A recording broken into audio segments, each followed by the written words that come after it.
Yang kedua adalah dilukai oleh orang tua. Atau introjek Bapak Ibu sekalian.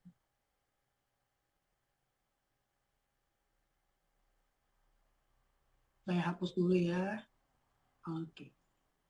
Dilukai orang tua. Misalkan tidak bertanggung jawab. Saat ini Bapak Ibu sekalian kita melihat banyak sekali anak yang diterlantarkan, anak dibuang, anak dititik. Ya, terlepas dari faktor-faktor itu, belum diinginkan, masalah ekonomi dan sebagainya. Ternyata bahwa hal ini tentu berakibat pada mental health disorder, gangguan kesehatan mental ataupun gangguan psikis sederhana, gangguan perilaku. Yang kemudian adalah ingkar janji. Ada tidak di sini Bapak Ibu sekalian yang waktu kecil SD gitu ya, orang tua kita mengatakan kalau kamu ranking 1, aku akan belikan kamu apa? Sepeda, belikan kamu kueta, belikan kamu pakaian dan sebagainya. Tetapi ketika kita ranking 1, orang tua kita tidak membelikan. Ada tidak Bapak Ibu sekalian yang pernah merasakan hal tersebut? Giat-giat bekerja, belajar, ranking 1, atau ranking 2, atau ranking 3. Tetapi setelah mendapatkan ranking, yang terjadi adalah ia tidak mendapatkan apa yang dijanjikan. Selanjutnya adalah pendidikan yang keras atau disiplin yang tinggi. Di sini kita garis bawahi yang tinggi, over, dan sebagainya. Bapak Ibu yang tentu lahir di bidang orang tua yang militeri, seperti polisi misalkan, tentara, yang mungkin cenderung mendapatkan pendidikan keras yang dan begitu disiplin di dalam rumah. Kalau dia dibarengi dengan bercerita, dibarengi dengan kehadiran, kasih sayang, cinta, dibarengi dengan edukasi. Misalkan, nak, kita harus bangun jam 6 besok, jam 5 besok, karena kita harus sholat, kita harus ini dan sebagainya. Kalau diimbangi dengan itu semua, pada dasarnya tidak ada masalah, dan itu sangat-sangat bagus. Tetapi ketika pendidikan yang keras atau disiplin yang sangat tinggi ini tidak dibarengi dengan hal tersebut, ya pokoknya kamu harus bangun jam 5. Tidak ditemani cerita, dia tidak punya teman curhat, ayahnya juga sibuk, ibunya juga sibuk. Pokoknya dia hanya dituntut, sehingga apa? Ya, akan mengalami mental health disorder atau gangguan psikis ataupun mental. Kemudian kita lihat yang ketiga, Bapak Ibu sekalian, dikhianati. Nah, kita checklist nih dalam hati Bapak Ibu sekalian yang mengikuti webinar ini. Yang manakah aku? Yang manakah kategoriku? Gitu ya. Selanjutnya, dikhianati. Ya, entah suami atau istri kita. Ternyata dia punya yang lain misalkan. Dia pergi meninggalkan kita, pacar ya, sahabat. Apalagi kalau kita punya sahabat di bidang bisnis. Sahabat kita merintis sama-sama, tetapi ya dia bermain di belakang, dia menjatuhkan kita dan sebagainya. Tentu ini adalah proses pengkhianatan yang bisa saja atau sangat bisa membuat kita, mental kita jadi terganggu. Saudara, ini yang lebih parah Bapak Ibu sekalian. Saya beberapa kali, bukan di tahun ini, 2-3 tahun yang lalu mendapatkan beberapa kasus yang dimana saudara mereka berdua, mereka bertiga, mereka berempat saling bacok, saling uh, menggunakan dukun untuk mensantet saudara satu sama lain. Tujuannya apa? Agar saudara-saudaranya lumpuh, sakit, sehingga dia yang bisa menguasai warisan orang tuanya. Dan ini ya, bukan sebuah cerita yang rahasia lagi, tetapi sudah menjadi public information ya. Informasinya didapat di mana-mana. Di Instagram, di televisi, ada saudara yang saling bunuh, saudara yang saling menghancurkan, dan sebagainya. Teman kerja kita bekerja sama-sama, selalu diledek oleh dia, selalu direndahkan oleh dia, tentu ini akan mengakibatkan mental health disorder. Kemudian kalau kita lihat trauma itu sendiri, Bapak Ibu sekalian, trauma kekerasan, mungkin di masa lalu sering mendapatkan pukulan gitu ya, sering mendapatkan cubitan, hukuman yang begitu keras, tentu ini akan membuat seseorang mengalami mental health disorder. Trauma seksual, dilecehkan.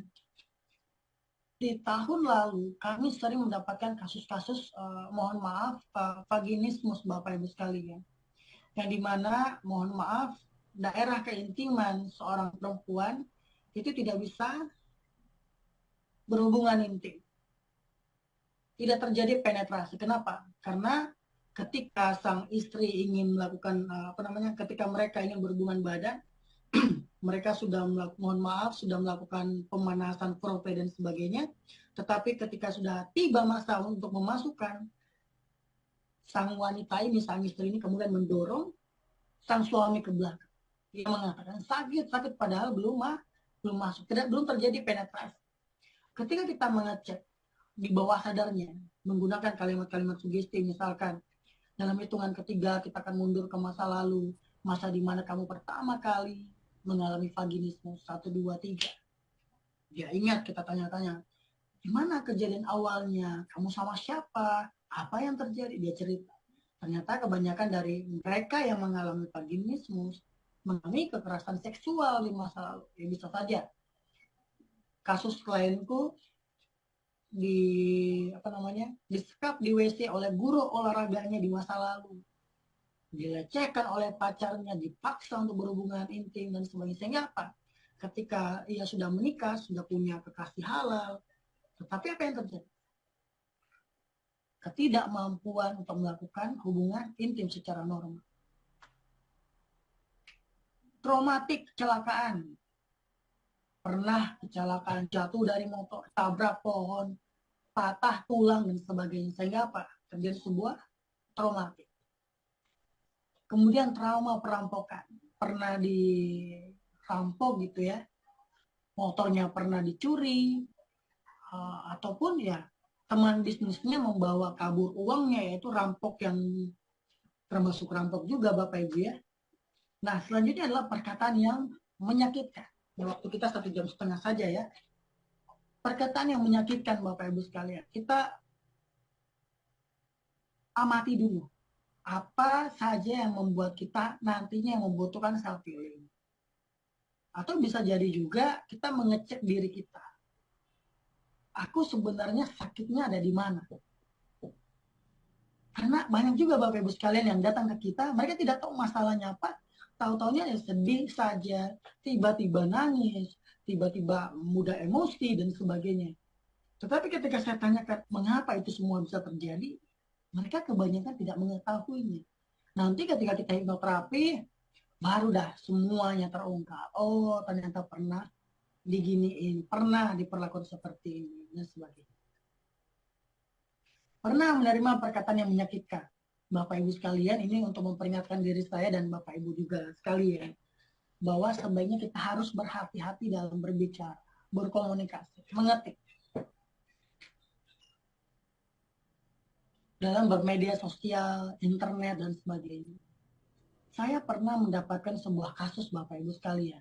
Ada seorang laki-laki yang ketika saya hipnoterapi mundur ke masa lalu, dia menceritakan pada saat dia kelas 6 SD, di dalam kelas, dia menjawab pertanyaan gurunya dengan suara yang begitu keras dan lantang. Karena dia berasal dari sebuah kabupaten yang dimana orang-orang itu rata-rata mempunyai intonasi dan volume suara yang besar. Saya tidak perlu sebutkan saya tidak perlu sebutkan daerahnya. Dia angkat tangan, dia menjawab begitu keras dan lantang. Tapi apa yang terjadi? Gurunya laki-laki pada saat itu mengatakan seperti ini. Kamu kurang ajar ya. Kamu goblok ya. Kamu tidak tahu diri ya. Kamu kalau ingin berbicara dengan guru, suaramu dipelankan. suara kamu dihaluskan. Itu tidak benar. Kemudian diakhiri dengan lemparan penghapus kapur gitu ya, penghapus dilemparkan ke dia. Apa yang terjadi Bapak Ibu sekalian? Pada saat itu ternyata pikiran bawah sadarnya mencernanya seperti ini.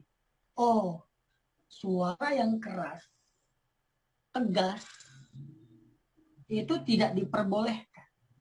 Sehingga aku, kata bawah sadarnya, aku saat ini akan melembutkan suaraku, melambai-lambaikan suaraku, mempelankan suaraku. Pada saat itu pula, dia menjadi melambai Bapak Ibu sekalian. Bahasa gaulnya mungkin pada saat itu dia mulai menjadi waria gitu ya, bukan waria, wanita pria, benar ya, bencong banci gitu ya. Ya kemudian menjadi seperti itu Bapak Ibu sekalian. Dia melambai, perilakunya menjadi seperti pria karena dia menganggap aku tidak pantas dengan suaraku yang seperti itu. Aku laki-laki, oh mungkin aku ini perempuan dan sebagainya. Banyak sekali yang bisa kita bahas di sana. Tetapi kuncinya adalah seorang guru pada saat gurunya mungkin pada saat itu ingin memberitahunya dengan cara yang baik, tetapi anak itu menerimanya dengan cara yang tidak baik. Memberikan sebuah asumsi yang salah sehingga pikirannya terdistorsi, general, ataupun ada sebuah informasi yang tidak jelas di pikirannya. Sehingga apa? Jadi menerima bahwa ya wes lah, aku akan melambai. Suaraku akan aku merduin, suaraku aku akan lambaikan dan sebagainya. Sehingga tidak menyakiti guru dan aku tidak dipermalukan lagi. Nah, ini juga banyak Bapak Ibu sekalian, sekaligus saya ingin edukasi bullying di sesi ini, bahwa kita harus berhati-hati pada apa yang kita katakan pada teman-teman kita. Walaupun memang dia gendut, mohon maaf, teman kita gendut, kita tidak usah katakan dia endut, dan sebagainya. Tidak perlu.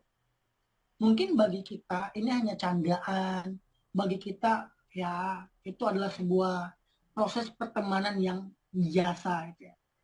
Mungkin orang yang kita katakan endut ini, mungkin tersenyum, tetapi hatinya begitu terluka gara-gara Anda yang menganggap bahwa itu adalah hal yang biasa. Menganggap hal itu adalah sesuatu hal yang seperti YouTuber lainnya. Justru banyak kata-kata yang sarkasme dan sebagainya. Ini yang perlu kita tekankan Bapak Ibu sekalian. Hati-hati. Kita melihat di berita hari ini, ada yang cuman gara-gara dikatai gendut, dikatai bau badan, mohon maaf, dikatai tidak benar, kemudian orang yang dikatai ini kemudian membunuh orang yang mengatainya. Sudah banyak sekali berita-berita yang kita dapatkan. Jadi mari kita menjaga komunikasi kita. Begitu pula pada pasangan kita. Mungkin mungkin dia gemuk, kemudian kita katakan endut sebagai kata sayang, kata cinta pada dia, sapaan sayang cinta pada dia ya. Belum tentu itu diterima dengan baik Bapak Ibu sekalian ya. Jadi kita perlu mulai hari ini mulai sadar-sadarnya terhadap apa yang kita katakan akan kita keluarkan. Selanjutnya adalah direndahkan. Ini tentu ada kaitannya dengan hal yang tadi ya. Seperti musik opening kita, ojo dibanding-bandingkan ya. Stop untuk membanding-bandingkan seseorang. Ada dua hal yang nanti kita dapat. Tetapi mulai hari ini kita harus sadar-sadarnya bahwa membanding-bandingkan anak kita belum tentu bagus. Membanding-bandingkan bawahan kita, staf kita dengan yang lain, belum tentu bagus. Banyak cara. Saya belajar hipnoterapi, saya belajar Neuro-Linguistic Programming. Di kelas nasional, saya mempelajari 5 meta program. 5 landasan orang berpikir dan berperilaku. Ada towards away, yang dimana anak ada yang akan bergerak pergi sholat ketika dia cinta dengan Rasul, cinta dengan Allah, cinta dengan beribadah. Tetapi ada juga anak yang hanya bisa bergerak ketika dia diancam, dipukul, dicubit jika tidak beribadah. Jadi ada dua metaprogramistik ini. Ada towards, ada away. Ada orang yang sholat, ada anak yang sholat ketika dia diancam, ada yang sholat ketika dia mencintai agamanya, mencintai Allah dan sebagainya. Ada dua itu. Nanti di sini di yang kedua ada internal, eksternal, ada prosedural, optional, ada spesifik, general, ada option dan sebagainya. Jadi bukan satu-satunya cara agar orang tersebut bisa bergerak dengan cara dibanding-bandingkan. Tadi ada dibanding dua, internal, eksternal. Ada orang yang termotivasi karena memang itu passionnya, itu mungkin inginnya. Tapi ada juga anak yang bergerak ketika ya dia harus dibandingkan. Kalau Bapak Ibu sekalian belum belajar NLP, maka mari kita mencoba terlebih dahulu untuk menghindari membanding-bandingkan anak kita dengan yang lain, staf kita dengan yang lain. Mending kita ya berikan pressure yang positif kepada mereka, berikan contoh kepada mereka. Seorang ayah yang perokok mengatakan, nak berhenti merokok, rokok tidak bagus. Padahal dia sendiri yang merokok. Ini yang bahaya. Nak berhenti bicara kotor, tapi bapaknya setiap hari bicara kotor. Ayahnya malas-malasan meminta anaknya untuk rajin. Tentu ini adalah sesuatu hal yang begitu kontras, yang dimana anak kehilangan role model yang positif, sehingga ya bingung juga dia, siapa yang harus aku contoh. Sedangkan introjekku, orang yang aku kagumi, orang yang harusnya memberikan contoh, tidak ada di dalam lingkungan. Rahasianya dibongkar. Teman kita curhat dengan kita. Kita kemudian bercerita kepada orang lain. Si Anu, semalam, pakaiannya seperti ini dan sebagainya. Kita bongkar ke orang lain. Atau anak kita punya rahasia, anak kita curhat dengan kita. Kemudian dalam sesi keluarga kita katakan, anakku itu susah berbicara di depan umum, jadi maklum kalau dia tidak banyak berbicara. Ya, padahal itu aib dari anak tersebut, anaknya. Tapi ya dibongkar, tentu ini akan menyakitkan Bapak Ibu ya. Kurang kasih sayang yang bisa membuat seseorang traumatik sehingga memerlukan self healing.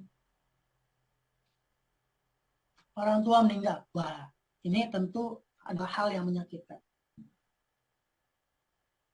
Ayah atau ibu kita meninggal tentu akan membuat sebuah traumatik tersendiri bagi kita.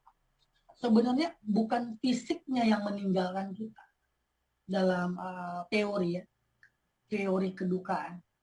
Bukan orangnya yang tiada, tetapi apa? Experience, pengalaman yang hilang, kehadiran emosional yang hilang. Misalnya, yang dulunya ketika bangun tidur sudah tersedia makanan, ada lauk pauk di sana, tetapi ketika ibu meninggal itu sudah tidak ada. Ini yang membuat kita menjadi kehilangan, merasa bahwa ada yang tidak beres, ada yang tidak seperti biasa. Jadi bukan hanya kehadiran fisik yang telah tiada, tetapi makna emosional, perbedaan yang menjadi lebih terasa. Yang dulunya ketika saya pulang ada mama, ada ibu, tetapi ketika saya pulang, mama ibu ini adalah perhatian kasih sayang, tetapi ketika saya pulang ke rumah itu sudah tidak ada. Sehingga ya memunculkan sebuah traumatik. Kalau pas 40 hari seseorang itu masih berluka, itu normal-normal saja. Tetapi kalau sudah 3-4 bulan, 5 bulan masih mengalami kedukaan yang mendalam, sehingga memunculkan sebuah perilaku yang buruk.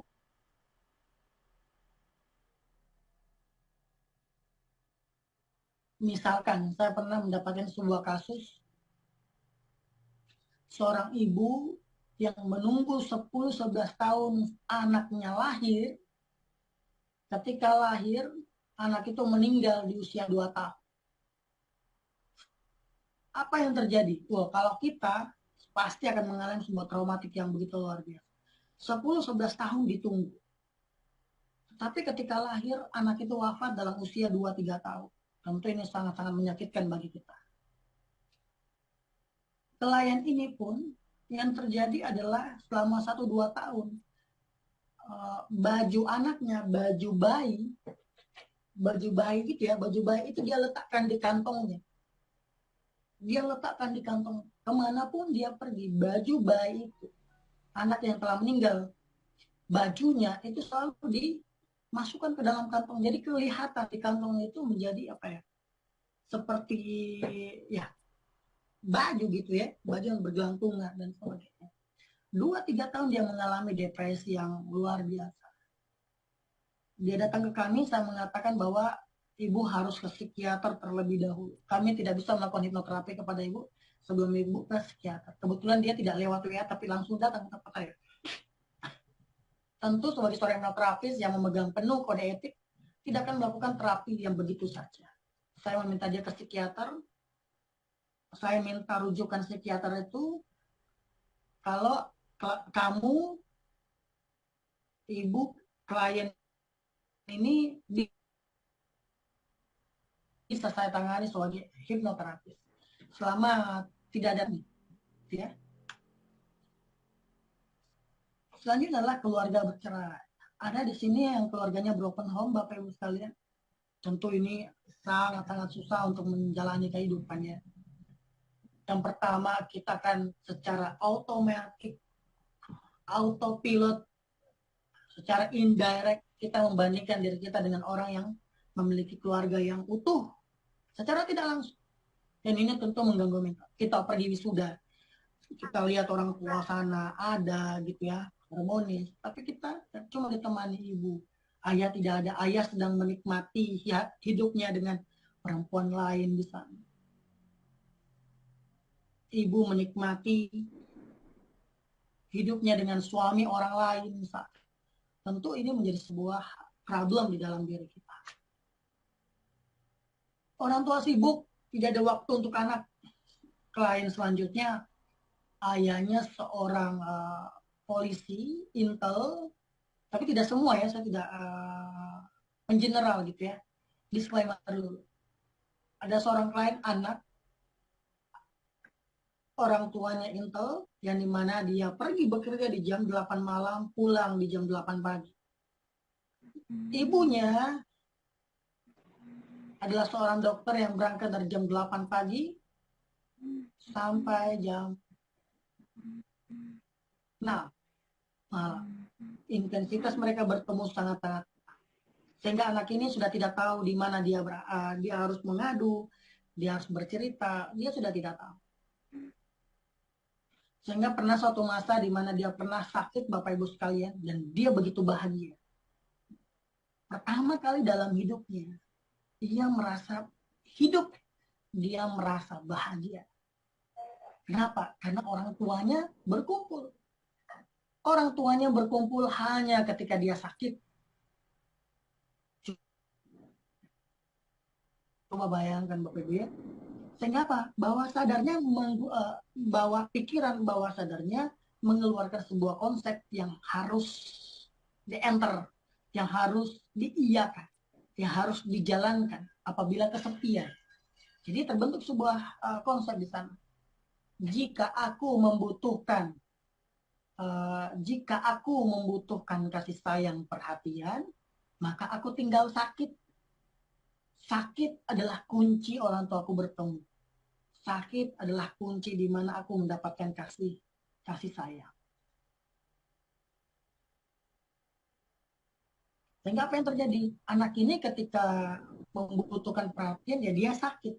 Dan ini sakit betulan ya. Dia bermain hujan, kemudian sakit. Ketika seseorang mengalami kesepian,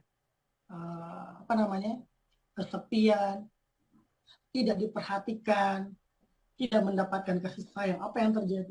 Tentu ada sebuah peningkatan hormon kortisol, adrenal yang ada di dalam otaknya. Ketika ini berlebihan, tentu yang terjadi adalah imunitas tubuh, endorfinnya hilang, bukan hilang ya, redup, hormon melatoninnya berkurang, sehingga apa? Imunitasnya menurun, sehingga apa? Bakteri, virus gampang masuk di dalam tubuh. Sehingga ya begitu mudah demam, sakit kepala dan sebagainya. Karena pikiran bawah sadarnya meminta, ayo kalau kita butuh perhatian, kasih sayang, ayo kita sakit. Sehingga muncullah respon sakit di sana. Kemudian adalah kasih sayang yang tidak merata. Ini tadi ya, dibanding-bandingkan dan sebagainya. Nah, terlalu dimanjakan juga ternyata membuat seseorang itu mengalami mental health disorder ataupun gangguan psikis ataupun gangguan perilaku, Bapak Ibu sekalian. Ya mungkin karena dia anak tunggal, anak sulung atau anak bungsu, jadi begitu terlalu dimanjakan. Sehingga apa? Hilangnya kemandirian, hilangnya bertanggung jawab, hilangnya rasa tenggang rasa dan sebagainya. Yang membuat apa? Ya tentu gangguan perilaku di sana. Sehingga ketika kita punya anak, ya kita tentu tidak melabel diri kita menjadi orang tua yang baik untuk anak kita. Tapi mari kita terus berusaha memperbaiki diri. Kita boleh memanjakan anak, tetapi beberapa kali boleh kita melatih dia mandiri. Mengambil minum sendiri. Ketika dia terjatuh tidak usah diangkat. Kita katakan, ayo nak bangun. Kamu pasti bisa dengan sendiri. Kamu punya kaki yang hebat. Ya, kita boleh manja dia, tapi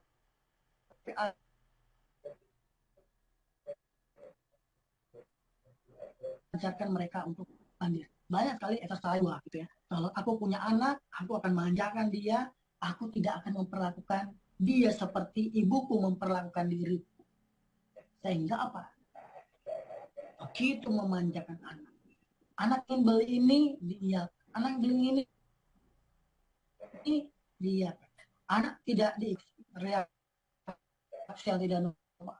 Memukul-mukul dirinya, membentur-benturkan kepalanya. Karena keinginannya tidak diikut, ya. Nah, mungkin karena nazar orang tuanya sehingga orang tuanya melakukan hal tersebut. Nah, mari kita cek Bapak Ibu sekalian. Saya perlu respon Bapak Ibu sekalian. Mari kita cek di dalam diri kita. Apa kita mengalami luka batin ini sehingga mengikuti kegiatan ini hanya sertifikat. Sertifikat itu hanya selebaran atau bukti kita pernah mengikuti. Tapi belum tentu kita berisi atau berilmu Bapak Ibu sekalian. Ya. Nah, mari kita cek. Nah, yang sedikit-sedikit tiba-tiba langsung marah, ya.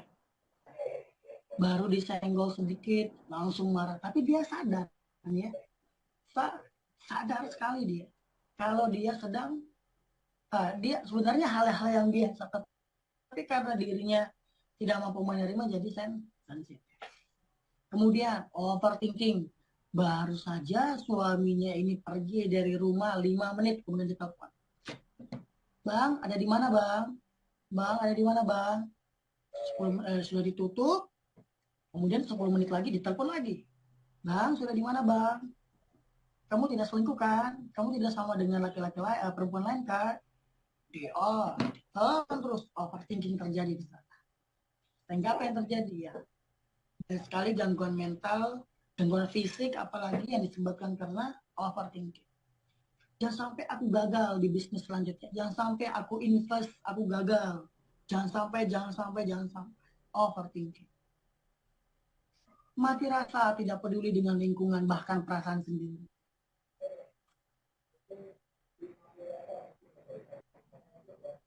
Bisa saja turunannya adalah apa? People pleaser. Ketika orang butuh 100.000, sedangkan dia juga butuh 100.000. Tapi karena dia people pleaser, dia lebih mengutamakan pertemanan, jadi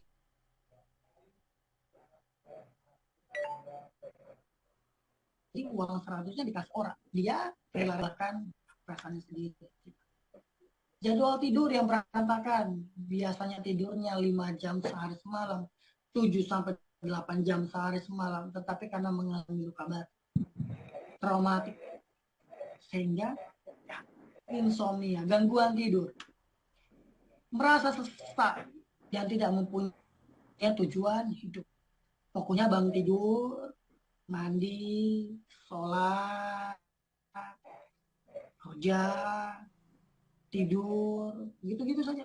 Tidak memiliki tujuan hidup yang pasti. Mereka yang sukses, Bapak Ibu sekalian, mereka yang punya mental health yang uh, membatu gitu ya, maksudnya memiliki emosional yang kuat, yang hebat. Kita bisa kita memiliki tujuan yang jelas. Ketika dia buka mata, mereka mengatakan kepada dalam dirinya, apa yang harus aku kerjakan hari ini? Apa yang aku harus selesaikan hari ini? Apa tujuan hidup? Apa yang aku harus miliki hari ini? Siapa yang aku harus bahagiakan hari ini? Nah, mereka yang sukses, mereka yang punya mentality yang kuat, bukan mental grup, selalu membuka mata dengan satu tujuan, dua tujuan, tiga tujuan. Oke, kita buka mata. Outcome hari ini, tujuan, income yang harus kita dapatkan hari ini apa? Aku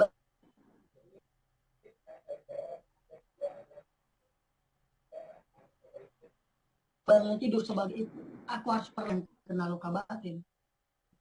Sebalik. Melakukan hal negatif yang orang lain lakukan padamu. Hal negatif yang sejauh. Bisa saja sampai pada titik tertentu dia melakukan apa? Barcode, mensilati tangan, melukai diri, memukul diri, ataupun bisa saja ke orang lain, Bapak Ibu sekalian, mengambil barang orang, menghina seseorang, menjerumuskan seseorang pada hal yang tidak baik. Ini tentu adalah tanda bahwa kamu sedang mengalami luka batin, merasa tidak berharga dan putus asa. Karena yang mengalami traumatik tadi di masa lalu, sehingga apa?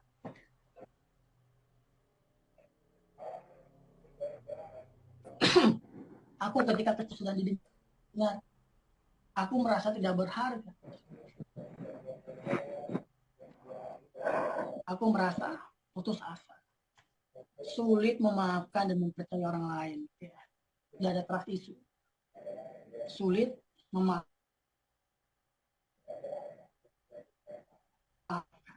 Ya, memaafkan itu memang sulit ya. Memang sulit. Tidak peduli lagi dengan apa. Yang penting aku jalan. Bodoh amat. Ya. Bodoh amat dengan nasihat baik. Apalagi nasihat buruk. Tidak peduli dengan contoh yang ada. Diabaikan semua. Tidak dipedulikan apa yang menjadi prosedur, diabaikan. Harusnya menggunakan pakaian ini, tapi karena ya, tidak peduli dia. Dan yang terakhir adalah terus mengulang kenangan buruk di pikiran. Apakah direct secara langsung kemudian terlintas, aku pernah disakiti oleh mantan suamiku? Tidak saja. Kalau kita lihat dari kecemasan, klien-klien yang cemas, Bapak Ibu sekalian, ini kita melakukan hipnoterapi, kemudian menggali informasi di pikiran bawah sadar. Ada banyak yang saya dapat.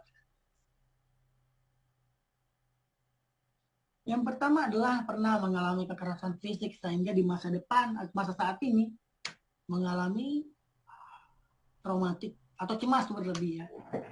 Kemudian kekerasan emosional sama gitu ya. Kemudian kekerasan seksual sehingga dia mengalami cemas. Kematian orang terkasih ternyata bisa membuat seseorang mengalami cemas berlebih. Kemudian perpisahan seperti di luka batin tadi ternyata membuat seseorang itu mengalami cemas. Apalagi ternyata mengalami penyakit yang serius, cedera parah ternyata membuat seseorang itu cemas. Pengalaman medis, pernah disuntik kemudian suntiknya begitu sakit, pernah minum obat tapi tidak cocok obatnya sehingga tidak ingin ke dokter, tidak ingin minum obat. Tekanan yang tinggi dalam akademik, tekanan yang tinggi dalam pekerjaan. perubahan akan pekerjaan. Pernikahan juga ternyata membuat seseorang itu mengalami perceraian. Ada konflik politik atau situasi sosial. Kesulitan keuangan, ini kita semua ya, kesulitan keuangan, tapi harus diganti katanya ya. Kalau kita saat ini sedang kesulitan uang, jangan mengatakan, aduh, aku tidak punya uang. Aku tidak punya uang untuk beliin. Waduh, pelatihannya mahal. Aduh, dan sebagainya. Kami orang yang berfokus pada Neuro Linguistic Programming, bagaimana menggunakan bahasa untuk memprogram ulang pikiran kita. Ternyata bahasa itu sangat-sangat luar biasa membentuk kita. Jadi, kita harus menggantinya dengan kalimat-kalimat yang lebih baik. Misalkan, kalau kita belum punya, kita tidak punya uang, kita katakan, mungkin nanti jam 10 aku punya uang. Mungkin besok aku punya uang. Mungkin akan datang di jalan yang ini. Mungkin aku tidak akan menduga akan datang seperti ini. Kita rubah ke hal yang positif. Sehingga apa? Terjadi sebuah vibrasi yang terlempar ke alam semesta sehingga menarik rezeki kita yang lebih baik. Kalau dalam konsep Islamia berarti banyak hadis yang bisa kita pakai. Misalkan, aku sesuai dengan prasangka hambaku. Kalau kita berprasangka bahwa aku miskin, aku tidak punya uang, maka ya itulah yang akan terjadi. Aku seperti ini, ya itulah yang akan terjadi. Bahwa kita adalah apa yang kita pikirkan. Hidup kita mengapa seperti ini, itu mungkin dari pikiran kita sendiri. Sehingga perlu kita rubah. Hutang tentu membuat kita mengalami cemas. Konflik dalam hubungan, kesulitan dalam berkomunikasi. Mari kita memahami beberapa tools self-healing Bapak Ibu sekalian. Yang pertama, kalau Bapak Ibu sekalian mengalami banyak tadi, kekerasan, dan sebagainya, sehingga mengalami luka batin, ansietas, mari kita mulai mencoba me time. Sesekali mungkin kita baca buku, kita mengerjakan hobi. Penting kalau Bapak Ibu sekalian, agar apa? Endorfin meningkat, kortisol yang tidak normal tadi turun, sehingga seimbang. Mari kita sendiri. Gitu ya. Silahkan dicatat. Aku harus berubah. Selanjutnya adalah mindfulness. Ini adalah sebuah latihan. Yang mungkin orang anggap, aduh itu mah biasa. Oh ini cuma gini. Tetapi faktanya adalah banyak sekali penelitian Bapak Ibu sekalian, kalau tidak percaya bisa di Google. Mindfulness bisa merubah luka batin kita menjadi sesuatu hal yang luar biasa. Bisa saja luka batin itu menjadi sebuah booster bagi kita menjadi lebih baik. Apa maksud dari mindfulness? Misalkan,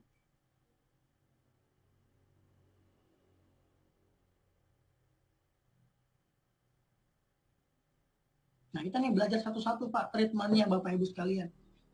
Percaya atau tidak ada terapi yang satu kali tidur, disugesti, luka batin sembuh. Atau psikoterapi yang satu kali ketemu, satu kali kita pelajari, kemudian langsung sembuh. Tidak ada sama sekali. Semua perlu proses. Termasuk luka batin, termasuk kecemasan berlebih. Mereka punya waktu. Membutuhkan waktu agar kita betul-betul bisa sembuh dari berbagai luka batin tadi. Cemas berlebih, gangguan perilaku. Misalkan mindfulness. Ketika kita makan, kita sadar. Ketika kita makan, kita sadar. Kita sendok nasinya. Kita lihat apa yang ada di dalam nasi itu. Sudah ada sayurnya, tidak. Ayamnya sudah ada, tidak. Ikannya sudah ada, tidak. Kita masukkan ke mulut kita. Kita makan sesadar-sadarnya. Apalagi kita belajar. Kita sadar sesadar-sadarnya, mindfulness, kita sedang belajar di sana. Apalagi ketika belajar, ketika nge-zoom ya, yang diharapkan bukan sertifikatnya, itu sudah mindset yang salah. Ikut webinar karena sertifikat, ikut webinar karena coach-risman, ikut webinar karena yang paling penting adalah ilmu. Bisa saja apa yang aku katakan hari ini, itu bisa berubah 2-3 hari kemudian. Ini menunjukkan apa? Ada sebuah upgrading skill, ilmu yang terjadi begitu luar biasa di luar sana. Dan itu yang bukan fokusnya hanya untuk sertifikat, link, absen, dan sebagainya. Berkali-kali saya katakan dengan tegas, keras, kita ingin merubah mindset kita. Bahwa mari kita belajar. Coba bayangkan Bapak Ibu sekalian kalau webinar seperti ini harus dibayar 200-300 ribu. Dan itu yang terjadi.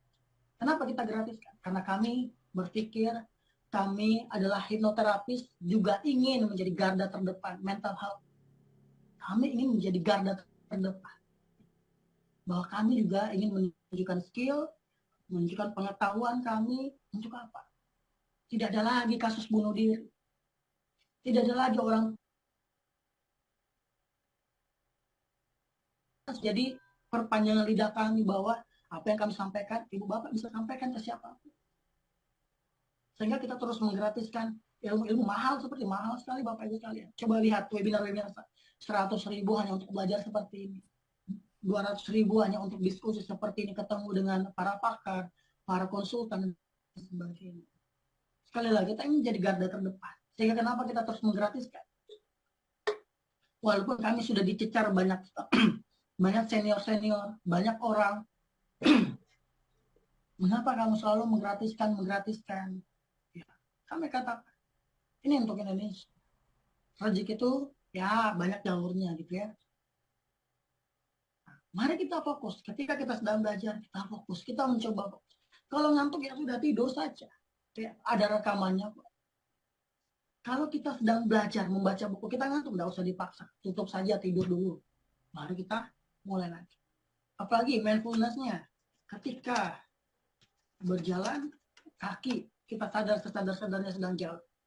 Kita sadar sesadar-sadarnya bahwa kita sedang menikmati sekeliling kita. Kita sadar sesadar-sadarnya ada orang di sana.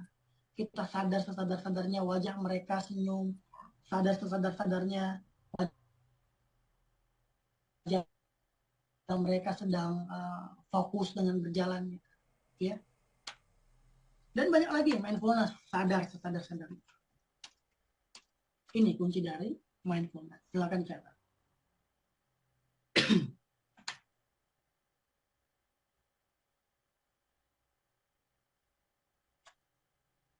Ini yang selanjutnya. Memaafkan diri sendiri. Bapak Ibu, ada sebuah praktikal psikoterapi yang di-share luas Bapak Ibu sekalian. Dalam proses forgiveness yourself. Bagaimana memaafkan diri Anda sendiri. Bapak Ibu bisa lakukan terapi ini ketika ingin tidur. Bapak Ibu bisa seperti ini ketika ingin tidur. Terus Bapak Ibu katakan semua masalahnya gitu ya, sambil tutup mata. Ya betul ya, butterfly heart. Kemudian kita katakan semua apa yang kita keluhkan. Kalau di sekeliling kita ada orang, misalnya ada suami, ada anak, yang dimana kita malu untuk mengungkapkannya, berarti cukup dalam hati kita sendiri. Kita katakan, aku ditipu temanku, aku merasa tidak berharga, aku dibully, aku direndahkan di kantor, aku merasa tidak dianggap di kantor. Kita katakan semuanya dalam kondisi seperti ini. Kemudian kita ikhlaskan dan pasrahkan semuanya. Ya Allah ya Rabb, bisa spirituality, bisa juga tidak. Karena kita Muslim, boleh, sangat bagus kalau spirituality. Misalkan, ya Allah ya Rabb, walaupun aku dibully, walaupun aku direndahkan, aku ikhlaskan, aku pasrahkan semuanya. Aku yakin aku kelak menjadi orang yang hebat, tidak akan memperlakukan karyawanku seperti itu. Aku hebat, aku luar biasa. Aku memaafkan diriku dengan segala kekuranganku. Aku, dan sebagainya. Terus lakukan. Mungkin tidak buka mata langsung sembuh. Tapi ini adalah tahap awal kita sudah sembuh. Ini adalah tahapan awal kita menuju kesembuhan. Gitu ya. Yang parah adalah ketika Anda tidak melakukan apa-apa. Yang kemudian berasumsi biarkanlah waktu yang akan menjawab, mengobati luka. Padahal waktu itu bisa dipercepat. Gitu ya. Yang tadinya mungkin berdasarkan resiliensi, Anda membutuhkan waktu 5-6 tahun untuk melupakan si dia, tetapi karena Anda melakukan sebuah intervensi secara mandiri pada diri pikiran kita, hati kita, bisa lebih cepat. Jadi lakukan butterfly hug gitu ya. Nah, meditasi, tapi kalau kita yang muslim, tafakur dan zikir. Kita tafakur dan zikir. Ya. Kemudian, tingkatkan self compassion kita. Memahami, mengasihi, memberikan kebaikan dalam menerima diri. Tidak apa-apa, mulai hari ini aku mulai untuk beraktivitas menurunkan berat badanku menuju kesehatan yang prima. Mari kita mencintai diri kita sendiri. Kita misalkan melihat Risman wajahnya seperti ini gitu ya, tidak ganteng-ganteng amat, tidak jelek amat. Tapi kita cintai. Aku cinta wajah. Aku cinta dengan telingaku. Aku cinta dengan hidung. Aku cinta dengan diriku. Berbicara pada diri sendiri. Cermin. Lihat dalam diri kita. Katakan. Tunjuk kalau perlu. Kamu tuh hebat. Kamu tuh luar biasa. Tunjuk cermin itu. Lihat diri Anda. Berdialog dengan diri. Kamu tuh hebat loh. Masih bisa berdiri walaupun harga diri diinjak-injak. Kamu hebat. Kamu luar biasa. Aku kagum padamu. Aku kagum dengan diri. Luar biasa. Kamu berhasil belajar sesuatu hal yang luar biasa. Kamu belajar meningkatkan kesabaran kamu. Bapak Ibu, berdialog. Cermin. Jangan nanti menganggap bahwa dikirai orang gila, ODGJ, dan sebagainya. Tapi memang sebaiknya dilakukan dengan dengan intim lah gitu ya, dengan sendiri. Ada kaca, ada HP, kita lihat diri kita. Dialog, kamu hebat. I love myself, dan seterusnya. Kemudian kita menulis ekspresi, ngejurnal, writing terapi, banyak sekali. Ketika kita sakit hati, coba kita tulis di buku kita, di kertas. Aku sakit hati karena bos mengataiku orang dengan gangguan jiwa. Aku sedih, aku menyesal bekerja di sini. Aku ingin resign, tulis saja. Tulis saja. Merumpah-ruahkan perasaan emosi ke dalam kertas itu banyak penelitiannya bahwa itu membantu kita menuju mental health yang lebih baik. Menulis di status di Facebook boleh. Dulu kan banyak ya, banyak sekali orang-orang yang mengatakan bahwa tidak usah menulis status galau kesedihan di Facebook. Kalau menurutku boleh.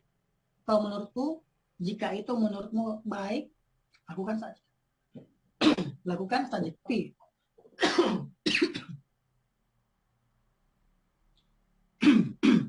Tetapi ketika Bapak Ibu sekalian menulis keluh kesahnya di Facebook, bisa buat keinginan itu harus baik oleh seseorang. Tidak harus di komen. Jadi hindari kemelekatan itu. Melekat bahwa itu harus hilang. Nanti tambah. Tetapi apakah nanti ketika menulis perasaan Bapak Ibu lega, tulis saja Bapak Ibu. Ini adalah kehidupan Bapak Ibu sekalian yang dimana orang tidak perlu mengintervensi Anda. Anda lakukan saja selama itu baik untuk Anda, lakukan saja. Tidak merugikan orang lain, lakukan saja. Memaknai masa lalu. Misalkan, tulis ya, misalkan dihianati, mari kita maknai yang lain. Misal, dihianati, aku belajar menjadi wanita tangguh. Apalagi, aku belajar membedakan mana buaya darat sama apa? Kadal darat misalkan. Apa? Coba kita bingkai ulang. Dihianati. Aku tidak akan terjatuh lagi pada laki-laki yang sifatnya sama. Kita nge-reframe, kita merubah pemaknaan terhadap masa lalu kita. Itu ya, Bapak Ibu sekalian.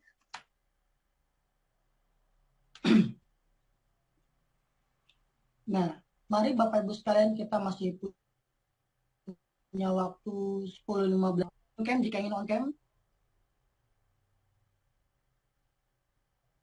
jika ingin bertanya bisa di sesi Bapak Ibu ya. Semua ada penjelasan.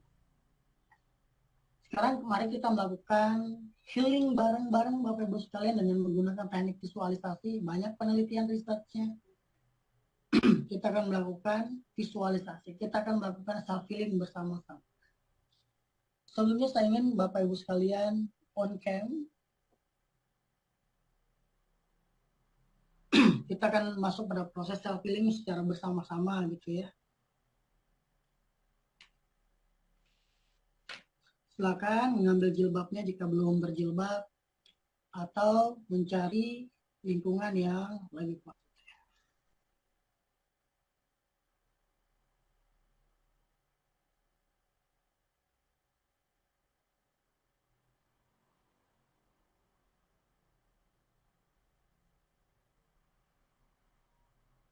Saya berikan waktu 15 detik lah ya. Bapak, ya betul ya, Bapak Aryadi. Halo Pak Aryadi. Sehat Pak? Siap, Coach. Tadi lagi di jalan. Siap Pak, siap. Mantap. Sehat Pak? Alhamdulillah. Dapat undangan dari Coach Tina tadi. Oh, siap-siap. Ya, bergabung tadi. Ya, daripada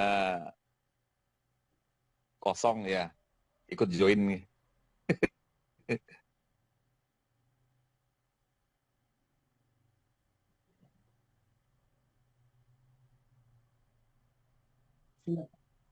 Siap. Beliau ini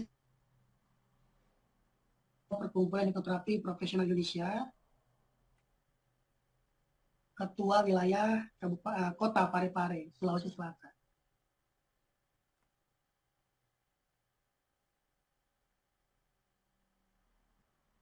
Oke, silakan on cam Bapak Ibu sekalian yang berkenan on cam, yang tidak ya tidak harus saya. Tetapi izinkan saya saat ini untuk memberikan sebuah self healing Bapak Ibu sekalian sebagai panduan Bapak Ibu melakukan self healing secara mandiri di rumah.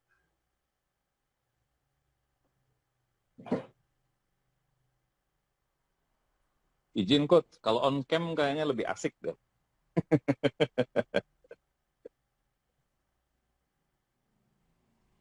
Iya ya, siap.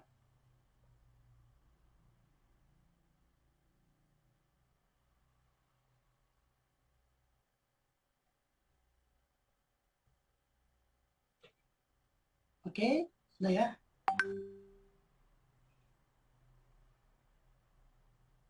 Kita lihat dulu yang on cam.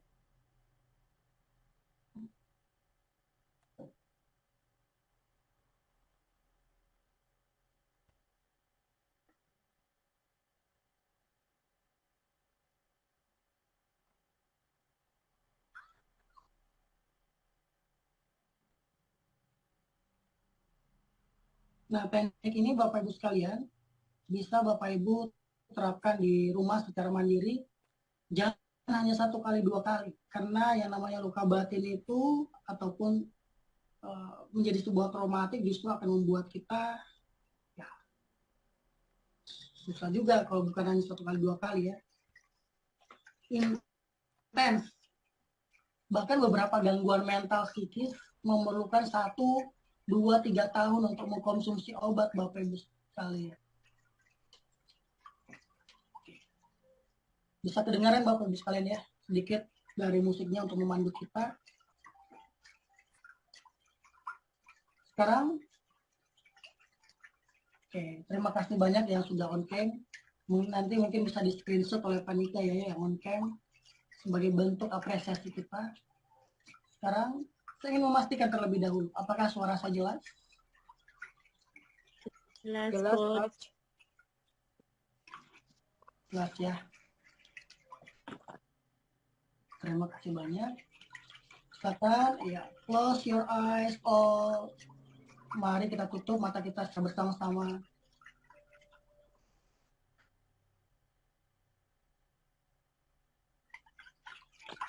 Dengan memandu visualisasi for self healing ini buat diri kita yang mengalami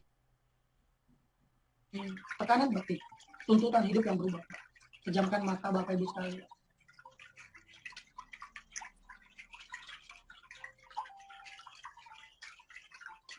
Terima kasih. Sekarang mari tarik nafas yang dalam, hembuskan. Hembuskan dari hidung, jangan dari mulut. Perlahan.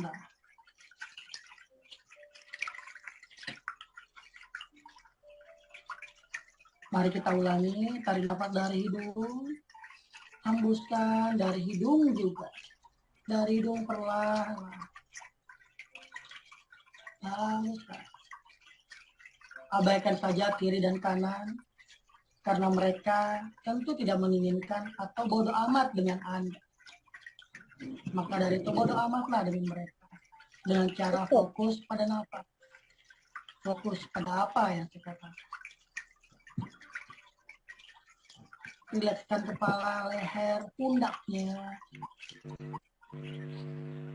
Kepala yang begitu ruyung, kepala yang begitu ruwet, kepala yang tidak berhenti berpikir.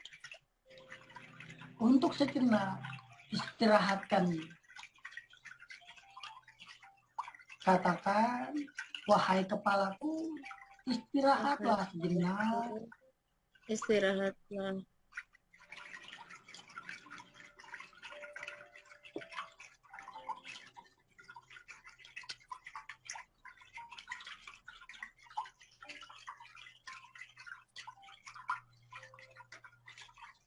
Sekarang kendorkan bahunya,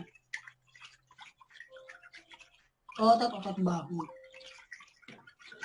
Biarkan kedua bahunya rileks, santai.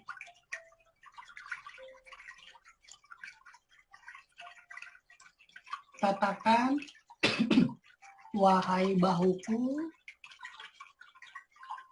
kamu sudah berjuang dengan keras. Aku tahu itu tidak mudah. Aku tahu itu tidak segampang yang kamu pikirkan. Maka dari itu, istirahatlah sejenak. Wahai hati, dada, jantung, perutku. Aku izinkan engkau untuk istirahat sejenak. Biarkan untuk saat ini kamu menjadi lebih tenang, rileks dan santai. Wahai perutku, katakan ke perutnya, wahai perutku, biarkan aku izinkan untuk beristirahat sejenak.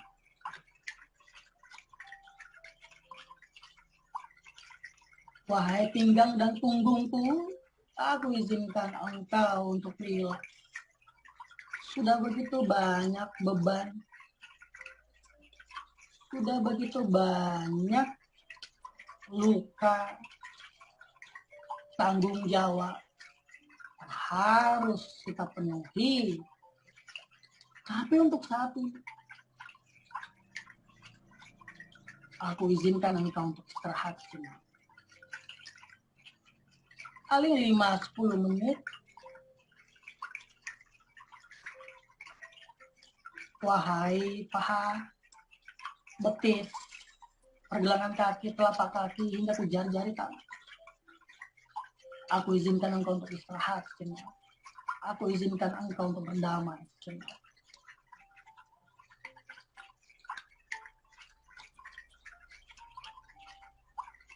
Sekarang, Bapak Ibu sekalian yang saya hormati, yang saya banggakan. Saya ingin Anda untuk mengucapkan semua masalah Anda di dalam hati saat ini. Misalkan aku dikhianati, aku tidak punya uang, hidupku sulit, anakku sulit. Katakan semuanya sekarang. Dalam hati, sembari mata terpejam. Katakan semuanya. Rasakan emosinya. Rasakan perasaan yang begitu kuat mengalir. Aku tidak punya uang, hidupku sulit, pemasukan cuma sekian, ayahku membentak, suamiku tidak mendengarkan. Katakan saat ini juga everything, apapun itu.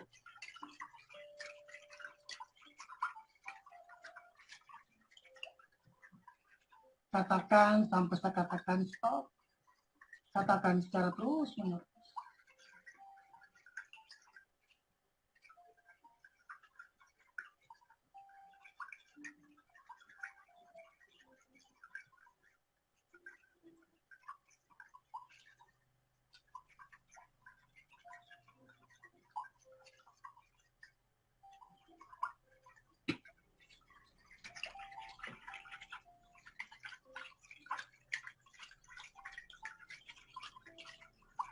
Aku dimarahi bos. Akui, acceptance. Akui bahwa Anda itu adalah manusia. Perubahan itu dimulai ketika Anda acceptance. Anda mengakui bahwa itulah masalah. Dan kemudian akan berubah menjadi lebih kuat nanti. Akui semua kekurangan, semuanya.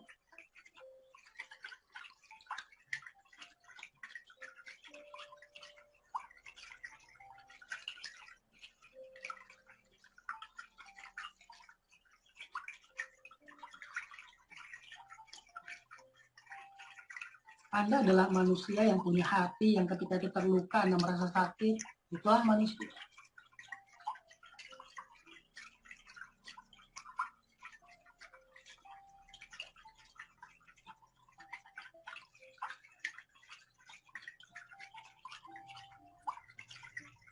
Bagus sekali, Anda luar biasa, Anda jauh lebih baik. Anda hebat mengikuti instruksi saya hingga saat ini. Sekarang, ikuti apa yang saya katakan. Ikuti apa yang saya katakan di dalam hati Anda.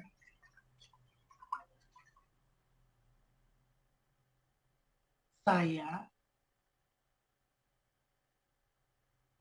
adalah manusia yang punya hati dan pikiran. Saya merasakan batin yang tertekan.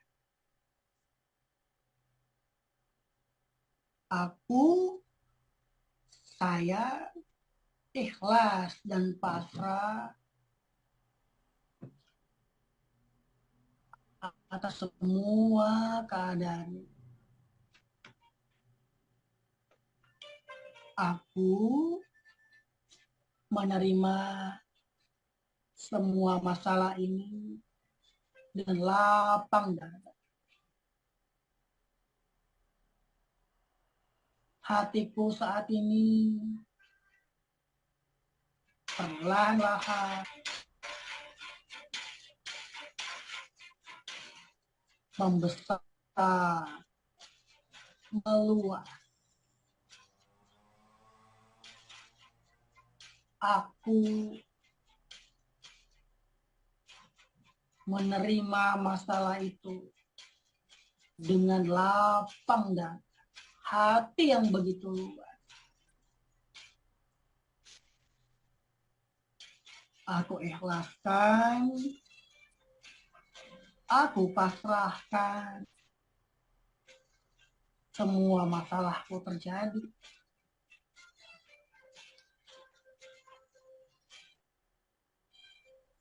Aku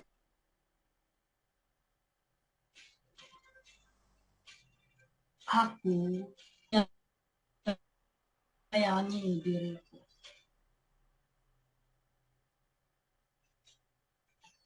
Orang pun yang menginjak-injak diriku kecuali aku mengizinkan.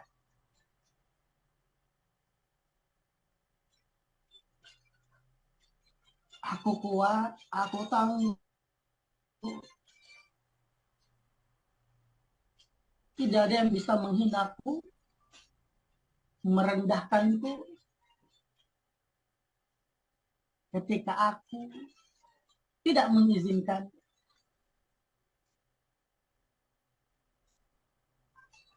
Aku adalah ciptaan Allah, ciptaan Tuhan. Aku bersama dengan Sang Maha Kaya.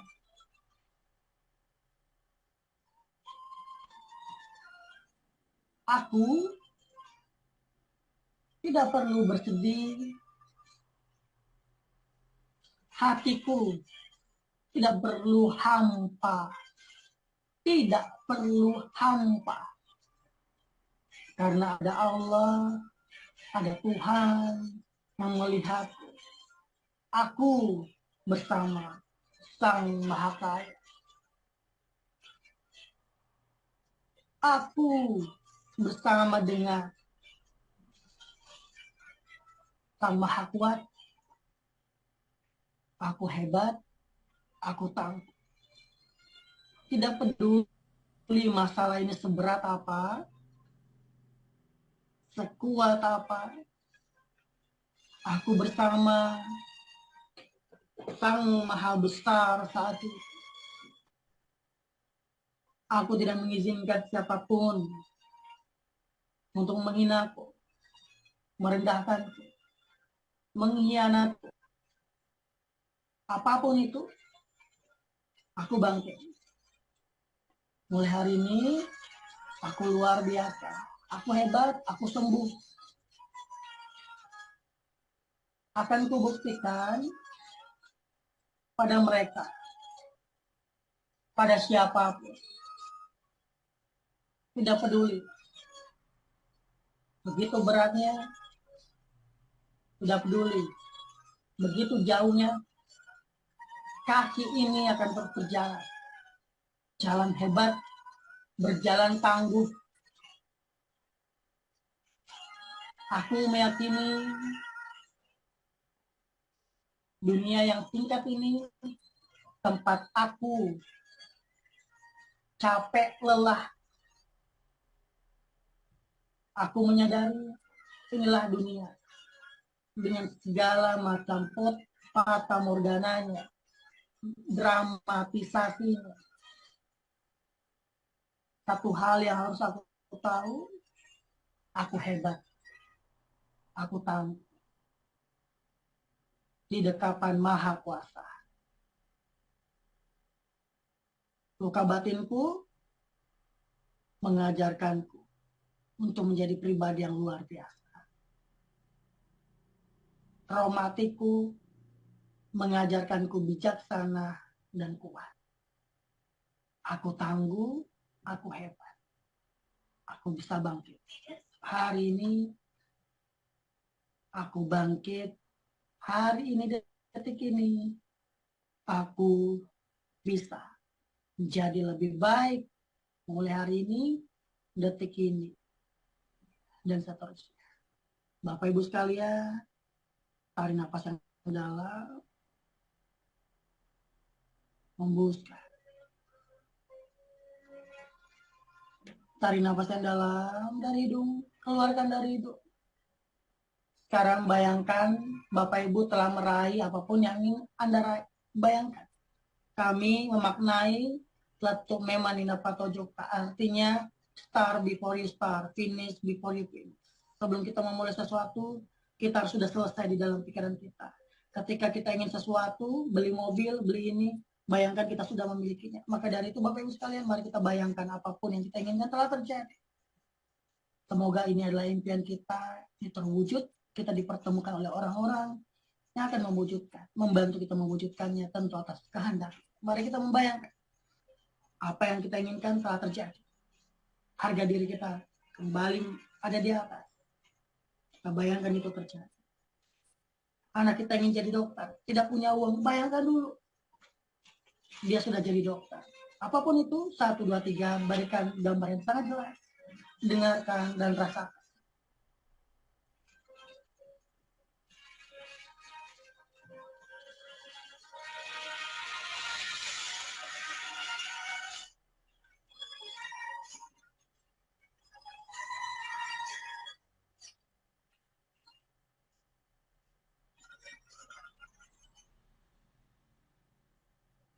Bayangkan luka batin itu tertutup, seiring Anda telah menciptakan keinginan Anda yang tercapai.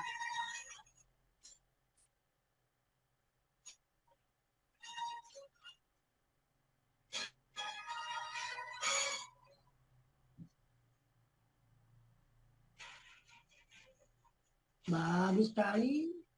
Rasakan itu 10 kali lipat, 20 kali lipat, 30 kali lipat, 40 kali lipat. Itu terjadi terwujud. Rasakan 60 kali lipat, 70 kali lipat. Orang yang menghina Anda, membanggakan Anda. Berikan yang terbaik buat mereka. Dengan cara menolong mereka. Buktikan kepada mereka, Anda tidak sesuai dengan ekspektasi mereka.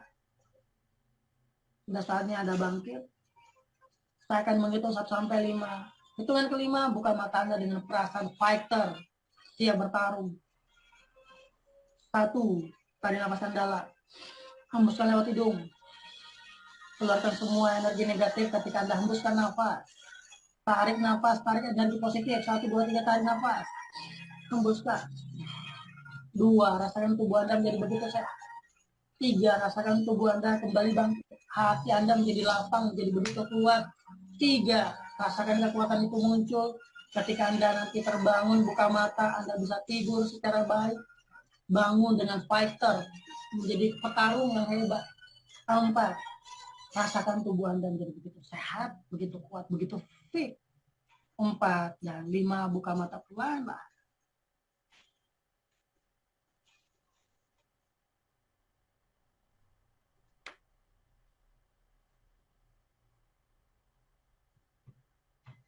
Nice. Wah. Langsung ngantuk ya. Ajar ya. Oke, baik Bapak Ibu sekalian. Tadi Bapak Ibu mendengarkan saya memandu Bapak Ibu sekalian menceritakan masalahnya di dalam hati.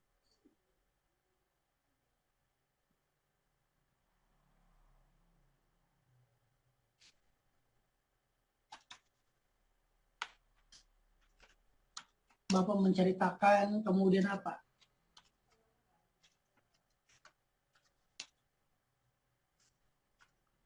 Anda menerima, Anda ikhlas dan pasrah.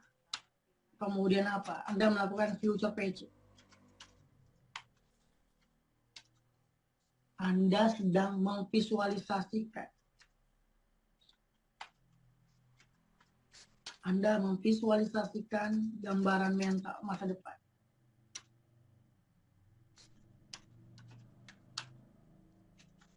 Kemudian di sana ada motivasi. Risman hari ini tidak melakukan visualisasi setiap hari. I don't care about it. Saya tidak peduli gitu ya. Setiap pagi, saya selalu membayangkan saya sudah punya rumah sakit, bodo amat gitu ya. Ya paling tidak kita bermimpi dulu Bapak. Setiap pagi.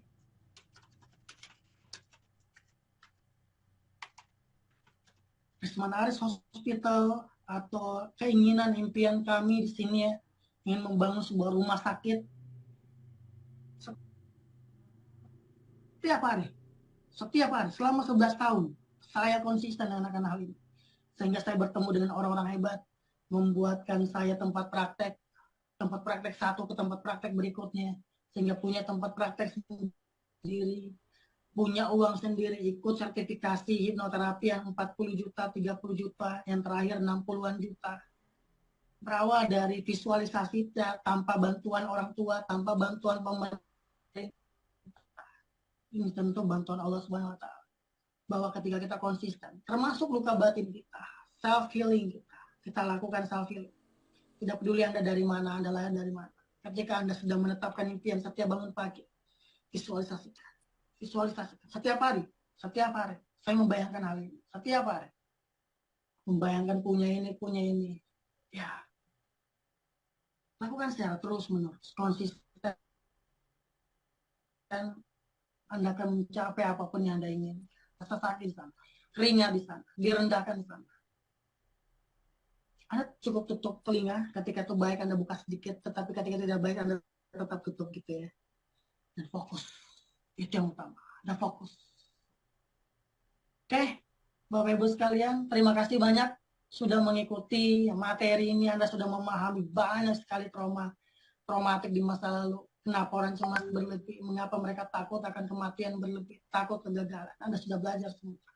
Anda belajar tentang time management, manajemen diri. Bahkan ini sudah manajemen stres. Disatukan dalam materi self healing. Bapak Ibu sekalian, ini adalah slide terakhir. Ini adalah amanah kami, amanah tim. Bapak Ibu yang ingin menjadi seorang seorang hipnoterapis, kami menyediakan sebuah pelatihan, dan ini bisa dikatakan pelatihan standar nasional yang termahal di Indonesia saat ini. Oh, bukan termahal ya, keempat termahal di Indonesia. Kami berani mengatakan ini yang termahal keempat di Indonesia karena kami yang menjanjikan kualitas, mentoring hingga bisa Bapak Ibu langsung bisa berpraktek ketika terus mengikuti arahan kami setiap bulan. Insya Allah selalu ada mentoring. Kalau ada yang baru dengan standar regulasinya, undang-undangnya, kurikulumnya, saya berani mengatakan hanya itu saja. Tetapi kalau kita lihat di kelas-kelas internasional, kita bisa lihat guide imagery berkembang menjadi guide imagery hipnotik, berkembang dan sebagainya. Silakan panitia mengirimkan link absen. Sudah ya?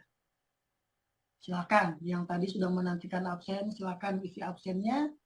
Bapak Ibu sekalian yang ingin ikut pelatihan bersama kami menjadi seorang hipnoterapis, walaupun Bapak Ibu sibuk Senin sampai Jumat bekerja atau Senin sampai Minggunya bekerja, bisa menyisihkan waktu untuk membantu siapapun keluar dari gangguan psikis dan mental. Bapak Ibu yang ingin pensiun, ini adalah pelatihan yang sangat-sangat baik untuk mengisi hari tua kita, membantu pada banyak orang. Terima kasih banyak Bapak Ibu sekalian. Saya ucapkan selamat istirahat, tidak ada sesi tanya jawab. Bapak Ibu jika ingin bertanya, silakan masuk di grup besar kami. Di situ ada 200 berapa ya, 800-an lah gitu ya. Silakan ikut di web kita, di link di grup besar kita WA. Nanti kami kirim linknya di grup pendaftaran. Sehingga jika ingin bertanya silakan di grup itu. Karena makin malam Bapak Ibu ya, sekarang waktu Makassar sudah hampir pukul 10, mungkin di timur, lebih timur sudah jam 11. Terima kasih banyak Bapak Ibu sekalian. Saya ucapkan selamat istirahat, selamat berjuang, fighter Bapak Ibu sekalian, yang kuat, yang hebat. Biarkan luka batin itu sembuh dengan lebih cepat, karena Anda mengintervensi diri Anda dengan berbagai self-therapy yang Bapak Ibu pelajari. Assalamualaikum warahmatullahi wabarakatuh. Selamat malam Bapak Ibu sekalian.